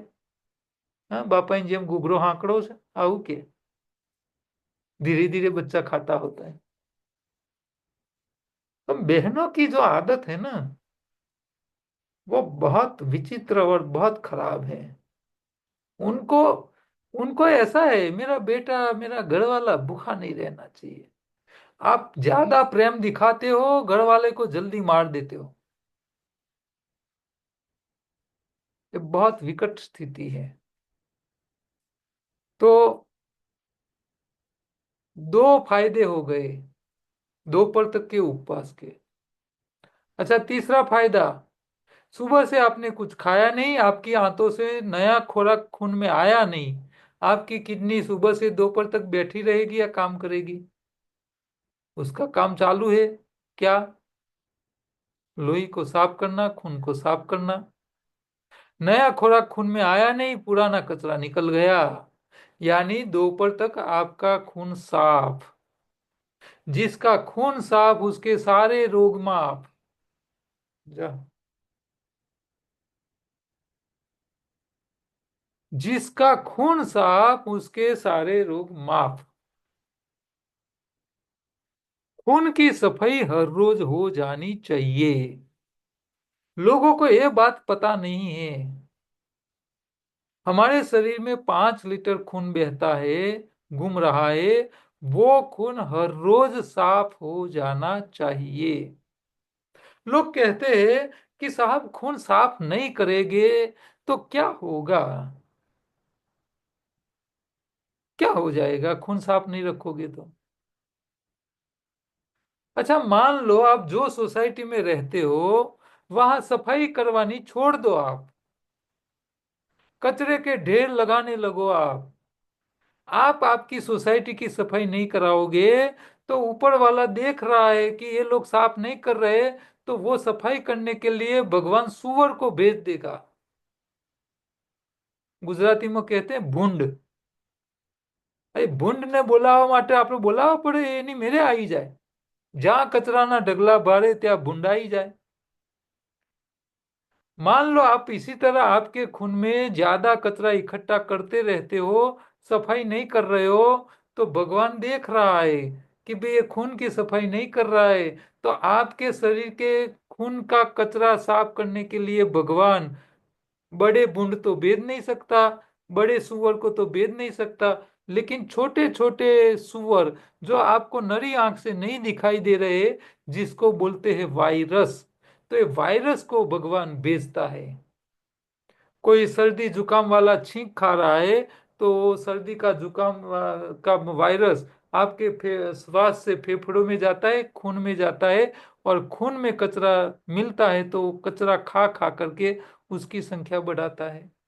हाँ, मान लो मच्छर ने काट दिया तो मलेरिया का वायरस खून में जाएगा, खून में कचरा ज्यादा है तो खाएगा, उसकी संख्या बढ़ाएगा।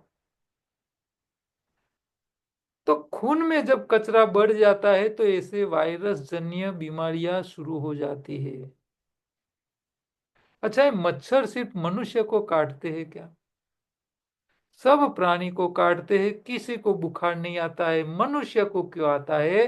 क्योंकि मनुष्य तीनों टाइम खाता रहता है, खून में कचरा बढ़ जाता है, और कचरा बढ़ जाने के बाद जब मच्छर काटते हैं तो मलेरिया का वायरस अंदर चला जाता है, उसको खाना मिल जाता है खून का कचरा, वो खा खा करके उसकी संख्या बढ़ाता है। मान लो आपने सुबह से दोपहर तक उपवास करके आपकी खून की सफाई करके रखी है, हर रोज खून आप साफ रखते हो, आपको मच्छर काट भी दे तो मच्छर के काटने से जो वायरस जाता है खून के अंदर मलेरिया का, वो वायरस अंदर जाके पछताएगा, क्योंकि आपका खून साफ है, उनको खाने के लिए कोई कचरा ही नहीं मिल रहा है। वायरस अंदर जाके पछताएगा और बोलेगा ये नरक में मैं कहाँ आ गया, यहाँ तो कुछ खाना पीना ही नहीं है, वो बेचारा भूखा मर जाएगा। ये मच्छर सिर्फ मनुष्य को नहीं काटते हैं, सब प्राणियों को काटते हैं। दूसरे प्राणियों को बुखार नहीं आता, इसका कारण क्या है? क्योंकि वो अपने खून को हर रोज साफ कर रखते हैं, बिना भूख का भोजन नहीं करते हैं। मनुष्य टाइम खा देख देख के खाता रहता है, बायोक्लॉक भूख लगाता रहता है और खाता रहता है, खून में कचरा बढ़ जाता है। फिर सर्दी जुकाम का हो, डेंगू चिकनगुनिया का हो, या कोरोना का वायरस हो, वो शरीर में जाता है, कचरा खाता है और वायरस जन्य बीमारियां करता है। आप एक टाइम उपवास करोगे सुबह से दोपहर तक का, तो आपको ऐसी वायरस जन्य बीमारी भी कभी नहीं हो सकती। छोटी सी बात है। आप एक टाइम के उपवास के इतने फायदे दिखाओगे तो मैं नहीं मानता कोई व्यक्ति आपकी बात को टालेगा, लेकिन वो पूरे फायदे समझने के लिए टाइम दे, आपको सुनने का टाइम देना जरूरी है। तो आप जब भी कोई सेमिनार करते हो तो ये स्लाइड को देख के आपको इस तरह का विवरण करना पड़ेगा, लोगों को समझाना पड़ेगा। ठीक है, तो आज हमारी 26 नंबर की स्लाइड है, आप नोट करके रखो। हाँ, आप टाइम पे जुड़ जाते हो लेकिन आप नोट नहीं करते हो कौन सी स्लाइड पे हम रुके थे। हाँ, अब आपको परीक्षा की तैयारी करनी है, आपको ये सब स्लाइडों के ऊपर क्या क्या लेक्चर देना है वो पूछे जाएंगे। आपको एक एक स्लाइड के ऊपर विवरण बोलना पड़ेगा कि ये स्लाइड क्या कहना चाहती है, इसके ऊपर आप लोगों को क्या बात बताओगे। सर यही आपकी परीक्षा रहने वाली है। ओरल सर में एक परीक्षा रहेगी, लिखित में तो आपको ऑप्शनल आएगा। जी। सर प्रश्न पूछूं? जी बोलो। જય શ્રી કૃષ્ણ સર મારે એક પેશન્ટ આવ્યા છે તેને પિત્તાશયમાં પથરી છે जी। એની એજ છે 20 થી 25 વર્ષનું એને ઓપરેશન કરાવવાનું કીધું છે ને पथरी વેઇટ की साइज छोटी है तो आप लीवर क्लिंजिंग की विधि करवाइए, तो पथरी निकल सकती है, હા ऑपरेशन की जरूरत नहीं पड़ती। એને પથરી છે 18.20 cm सेंटीमीटर की? 18 सेंटीमीटर की नहीं, इतनी बड़ी कहाँ से हो? LM। MM होगी? हाँ। 18 mm की तो बड़ी नहीं है, वो निकल जाएगी। तो आ તમે જે લીવર ક્લિન્ઝિંગ નું हाँ, કીધું लीवर क्लिनजिंग का एक वीडियो है 299 नंबर का, हमारा यूट्यूब के છે, चैनल पे। એ જોયો મેં। ઈ જોયો ને તમે જે લેક્ચરમાં કીધું છે, આપણે લેક્ચર હતું ને हम्म। તેમાં તમે કીધું છે, એમાં થોડુંક આમ અલગ લાગે છે મને। તેમાં તો नहीं એપલ तो हमारे लेक्चर के अंदर जो बात आई थी ना, उसी को ध्यान में रखो, और कोई इसमें कोई कंफ्यूजन है तो आप मुझे 3:30 से 4:30 के बीच में दिन में फोन करके पूछ लेना। हाँ। हमारे आज के जो टॉपिक थे इसके बारे में कोई क्वेश्चन है तो आप। બરો અને બીજું એ કેવું હતું કે આપણે જે લીવર ક્લિન્ઝિંગ કરાવીએ તો हम्म। એમાં એવું ઉબકા આવે અથવા ઝાડા ને ચક્કર આવે, તમે કીધું કે એની સાઈડ ઇફેક્ટ આવે, અને એ આપણી પાસે ફરિયાદ લઈને આવે તો આપણે એને શું એને કહી શકીએ नहीं नहीं, ઈલાજમાં? इसमें क्या है कि जो लोग की आंतों की सफाई होगी ना, उन लोगों को ये समस्या नहीं आएगी। इसीलिए आंतों की सफाई के लिए हम एप्सम सॉल्ट देते हैं पहले। एप्सम सॉल्ट 2 बार दिया जाता है। इससे क्या होगा, आंतों में जो भी मल है वो सारा निकल जाएगा। फिर वो तेल और नींबू का रस पिएगे तो फिर हम्म। उसको कोई समस्या नहीं आएगी। मान लो आपको ऐसा लगता है किसी को, इसमें क्या होता है, जो लोग मानसिक थोड़े वीक है, मन के मजबूत नहीं होते हैं ना, वो लोग हाँ। ऐसा सोचते हैं कि एक साथ 100 ml नींबू का रस और 100 ml ऑयल पिएगे तो और कुछ हो गया तो। ऐसा हाँ। मगज में लोड रखने वाले लोगों को ही कुछ गड़बड़ी होती है, बाकी चिंता नहीं करने वाले लोगों को कुछ नहीं होता है। અને આ ખટાશ પીવાથી तो तो इन लोगों को, ऐसे लोगों को जो मन के थोड़े मजबूत नहीं है, ऐसे लोगों को ऐसा बोलने का कि भी 50-50 ml का डोज ले। 50-50। हाँ, पहले हफ्ते 50 ml का ले, दूसरे हफ्ते 50 की जगह 75 ml का ले, फिर तीसरे हफ्ते में 100 ml तक करे। ऐसे 4-5 बार वो डोज लेगा तो सारी पथरियां जितनी भी है वो सब निकल जाएगी। અને આ ખટાશ લઈ અને કદાચ એની સોજા કે આવી જાય પગમાં કે ना आवे, એ ના આવે? ना आवे। 50 ml से शुरू करे, वो उसको पता चलेगा कि भी क्या सिम्टम्स आया था। હા। हाँ। चलो, आज के टॉपिक में कोई क्वेश्चन है तो बोलिए। સર जी। એનીમાં તમે તેલમાં લેવાનું કીધું તો એમાં તેલ કેટલું વાપરવાનું? આંતરડામાં મોકલવાનું છે હા, એટલે 100-200 ગ્રામ, 250 ગ્રામ, 300 ગ્રામ સુધી। બરાબર। बड़ी आंत में ही डालना है, क्योंकि हाँ, बड़ी आंत में अल्सर है। अल्सर के ऊपर ऑयल चिपकेगा ना तो अल्सर जल्दी हील होने लगेगा। અચ્છા। पानी जाएगा तो वो हील नहीं होगा और सामने चिपक जाएगा आंतों के सामने। અને तेल કયું લેવાનું? લેવાનું अपना जो सस्ता जो है, हम मूंगफली का तेल खाते हैं वही सबसे सस्ता है।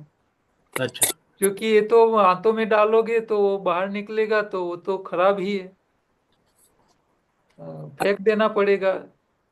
એટલે तो પેલા પાણીથી એનીમાં લેવાનું અને પછી नहीं नहीं તેલથી नहीं नहीं લેવાનું? नहीं नहीं नहीं, पानी का एनिमल लेना ही नहीं है अल्सर वाले को तो। અચ્છા, पानी तो चिपक जाएगी यहाँ तक आमने सामने। બરાબર।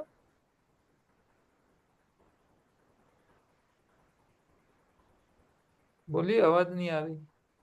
સર, આમાં ટાઈમ લિમિટ શું?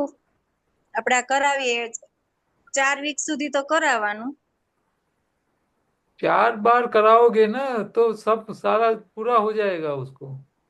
અને જમવામાં ડાઈટ આપણે જે ચાર્ટ છે ઈ જ अपना રાખવાનો? डाइट चार्ट जो है वो साथ में रखेगा तो बहुत बढ़िया और जल्दी रिजल्ट मिलेगा, अच्छा मिलेगा। હમ। અને આ કોર્સ કર્યા પછી પાછું એને રેગ્યુલર કરવાનું કે આપણે ડાઈટ ચાર્ટ હોય ઈ જ डाइट રાખવાનું? के हिसाब से खाएगा तो फिर नया बनेगा नहीं, और नहीं करता है तो फिर उसको हर साल 2-3 बार 4 बार लीवर क्लींजिंग कर लेना चाहिए। હા। एक्चुअली लीवर क्लींजिंग उन लोगों के लिए जो भोजन नहीं बदलते हैं, पकाया खाते हैं, उन लोगों को बचने के लिए है लीवर क्लींजिंग।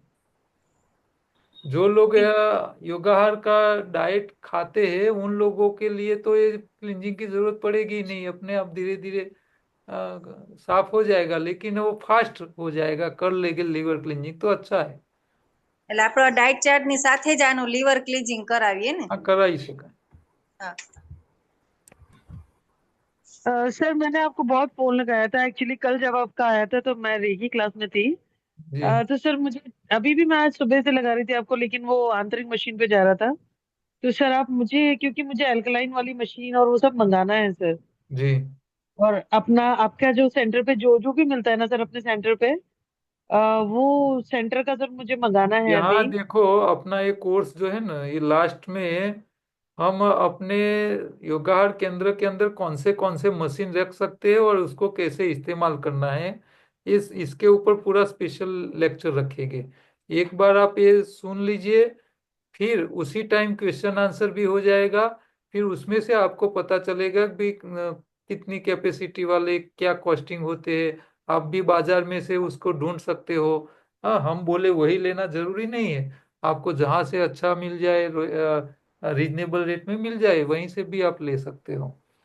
तो हमें कौन सी चीजों का उपयोग करके पेशेंट को ज्यादा उसकी क्या स्थिति हो चेक करके बता सके।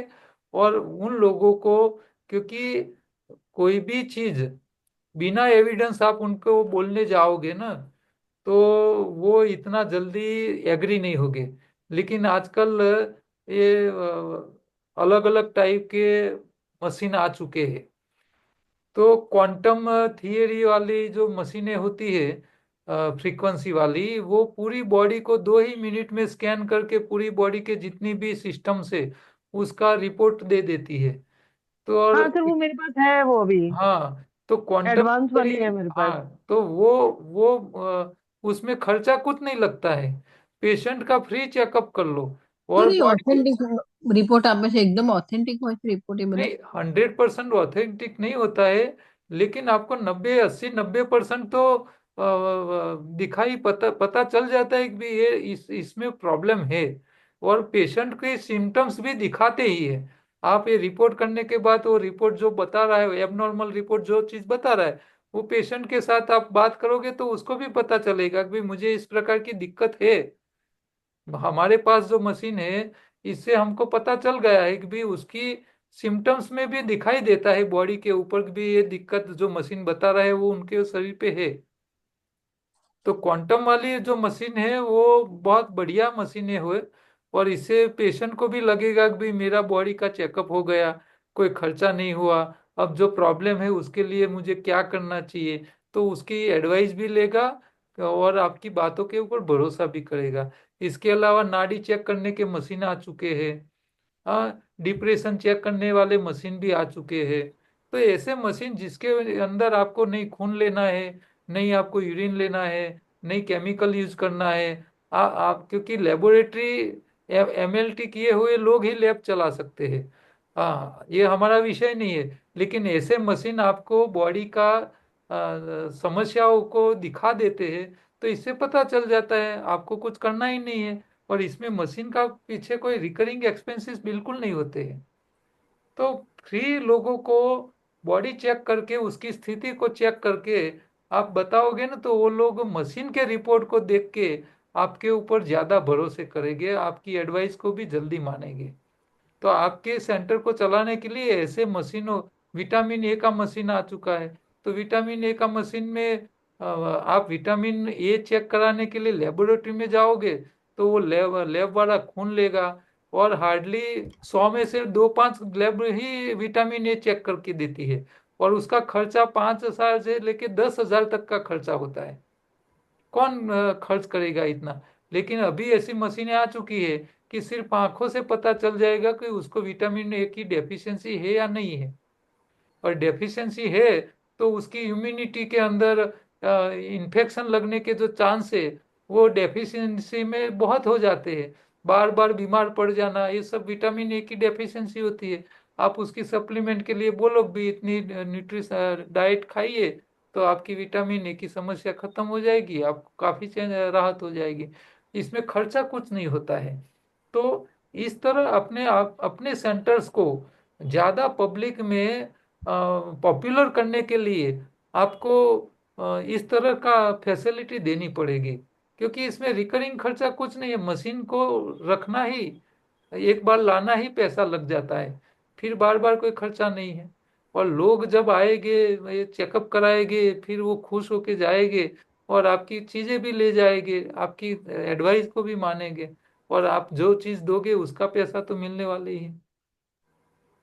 साहब ये क्वांटम मशीन कई कंपनी નું હોય? अलग अलग जापानीज कंपनियां होती है। तो अभी हमारे पास एक पड़ा है, उसका मैं फोटो ग्रुप में डाल दूंगा।